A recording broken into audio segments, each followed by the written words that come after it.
मुख्यमंत्री विष्णुदेव साय जनजाति अस्मिता अस्तित्व और विकास विषय पर हुए संगोष्ठी में शामिल और कहन के छत्तीसगढ़ के दौरा में आदिवासी समुदाय के विशेष योगदान हावे। मुख्यमंत्री विष्णुदेव साय आज जनजातीय समाज के इतिहास के ऊपर आयोजित संगोष्ठी में शामिल हुई।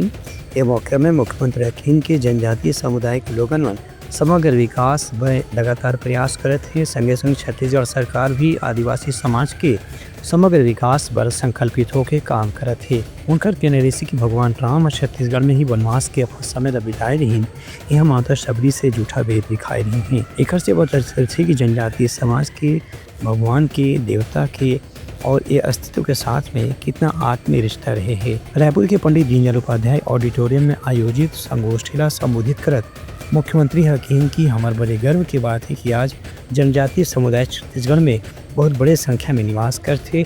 संगे संग आज के राष्ट्रपति भी हमारे देश में आदिवासी समुदाय से ही आते। उनकर कहना रही कि आदिवासी समुदाय का नेतृत्व कौशल के साथ में प्रकृति पर्यावरण के सुरक्षा के रूप में भी स्थापित है। जनजातीय समाज की सांस्कृतिक समृद्धि भी हमारे देश के एक बहुत बड़े विरासत है। उनका कहना रही कि छत्तीसगढ़ में जो भी गौरव या आत्म गौरव बचे हैं में आदिवासी समाज के योगदान सबसे बड़े योगदान है। Bureau report Uttarakhand news.